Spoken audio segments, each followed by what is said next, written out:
Ravi de vous retrouver pour la présentation de ce journal en langue française de ce samedi 9 juillet 2022 dont voici le sommaire. Célébration ce samedi de la fête musulmane de l'Eid al-Adha, communément appelée fête du mouton, dans un contexte de la fièvre de la vallée du Rift, une maladie pour bétail. Une fête également entachée de divisions au sein de la communauté musulmane de Rumongue au sud du pays. Hausse des prix des légumes, de certaines légumes sur les marchés de la ville de Bujumbura. Le kilo de la tomate, par exemple, est passé du simple au double. Une hausse de taxes pointée du doigt par les commerçants et les vendeurs de ces produits. Dans un instant, les détails.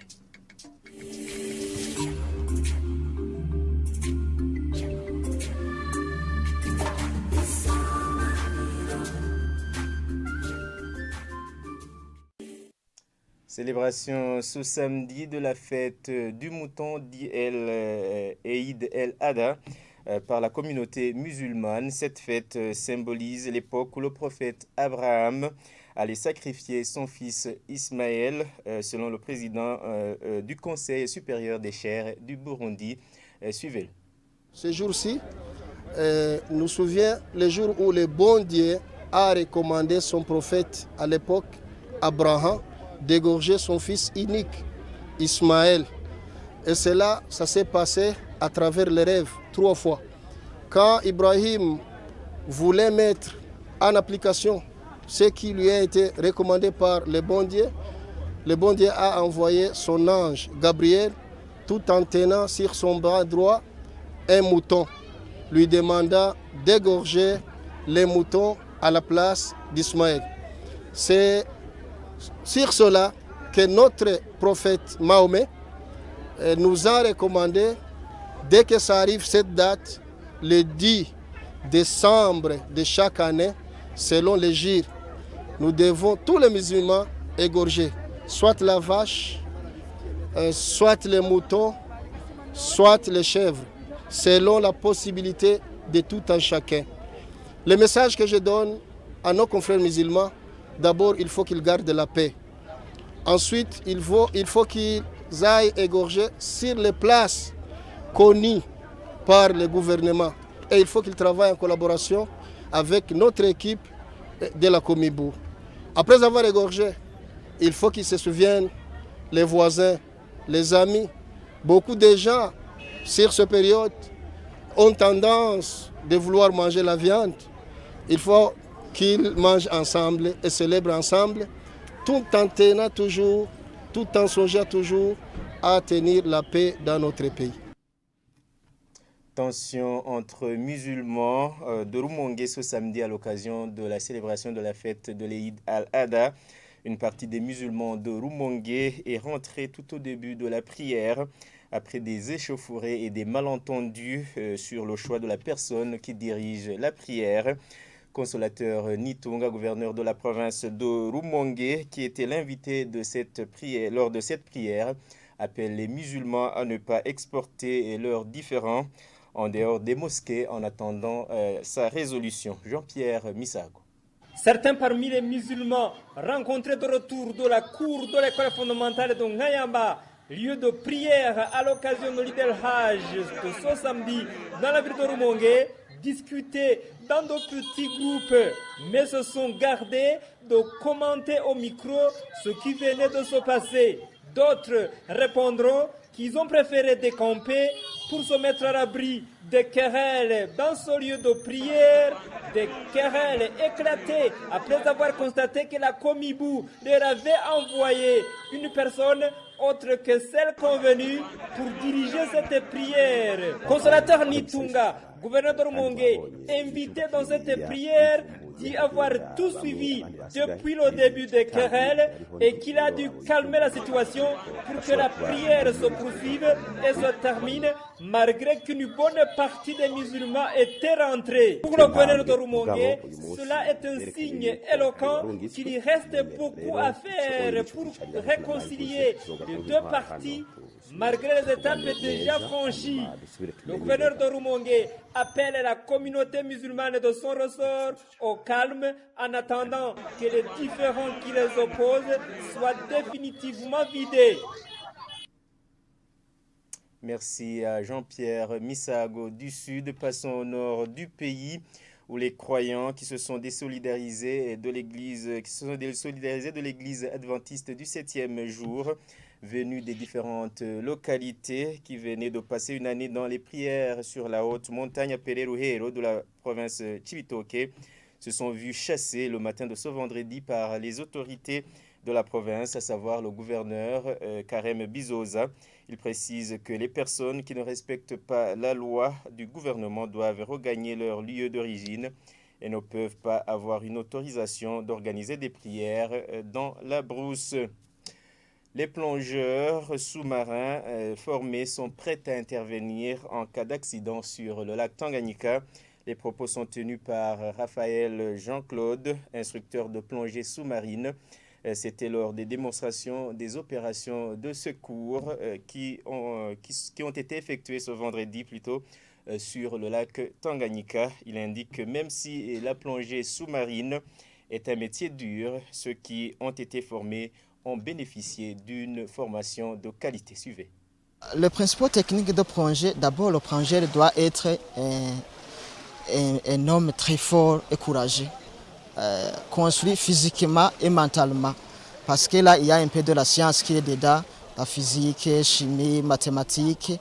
Et mentalement, il doit être bien préparé. Physiquement aussi, il doit avoir une aptitude physique bien contrôlée.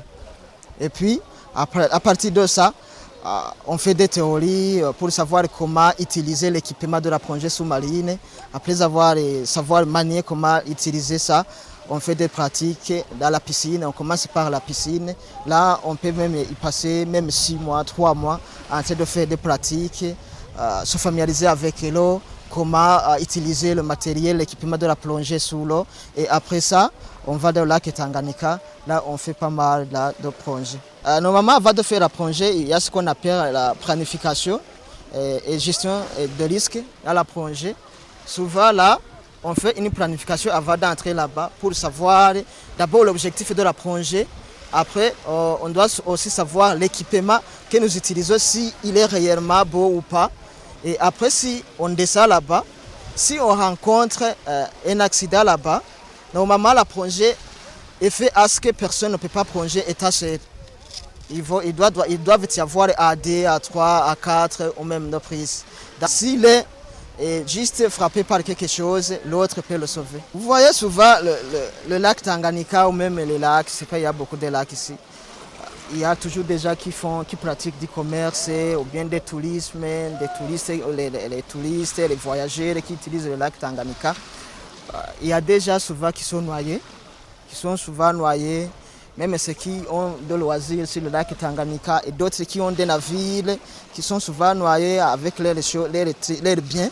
Alors dans ce cas, s'il y a vraiment une noyade quelque part, là nous sommes prêts à intervenir, à sauver le maximum possible. Page commerce à présent, les prix de certaines légumes tels que la tomate et les aubergines ont augmenté. Certaines commerçantes rencontrées au petit marché de Gikungu, c'est en zone Gihosha de la mairie de Bujumbura, expliquent que le prix d'achat d'un kilo de tomates est passé de 1200 francs à 2500. Elle demande au gouvernement de réduire les taxes sur les marchandises car elle serait à l'origine de cette hausse des prix. Suivez ce reportage de Lydie Gahimbari. Certaines commerçantes rencontrées au petit marché de Gikungu Riral déplorent la cherté des légumes comme les tomates et des aubergines observées dans ces derniers jours. Elles expliquent que le prix d'achat d'un sac des aubergines a passé de 15 000 à 40 000 francs et celui des tomates coûtait 1200 francs le kilo, mais pour le moment, il s'achète à 2500 francs, même quantité. Ça fait un mois que nous observons cette montée des prix. Un kilo de tomates s'achète à 2500 francs au moment où nous achetons cela à 1200 francs. Un sac des aubergines coûtait 15 000, mais pour le moment, ça coûte 40 000 francs. Vous comprenez que ça devient difficile pour nourrir toute la famille si on n'a pas beaucoup de moyens. Auparavant, nous vendons 4 tomates à 500 francs, mais pour le moment, même quantité coûte 1000 francs. 5 aubergines coûtaient 200 francs, mais actuellement, nous vendons 3 aubergines à 200 francs. ubu zisigaye intore zitatu amajana abiri. Normalement, les prix des marchandises sont revus à la hausse comme vous le constatez. Celui qui n'a pas beaucoup d'argent pour s'approvisionner des denrées alimentaires, ça devient un problème. Car une seule tomate coûte 300 francs, voire 500 francs bout. Cela dépend du prix d'argent actuel sur les marchés. Et demande au gouvernement de réduire les taxes sur marchandises qui, selon elle, les causes de la hausse des prix et le manque de carburant.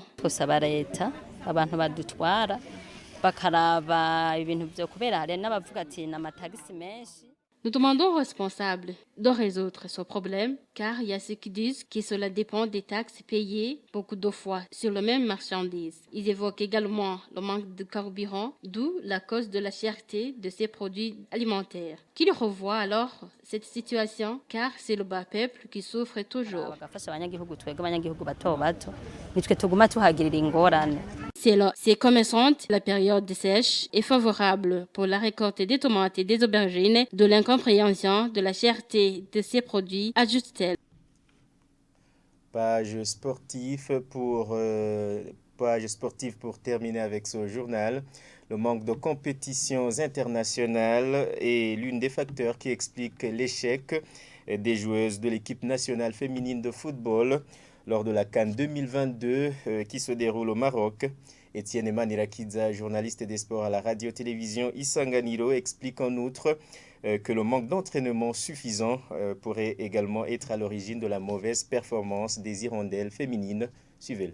L'équipe nationale féminine du Burundi hier a enregistré la deuxième défaite qui signifie que l'équipe nationale féminine est déjà éliminée dans la Coupe d'Afrique des Nations côté féminin.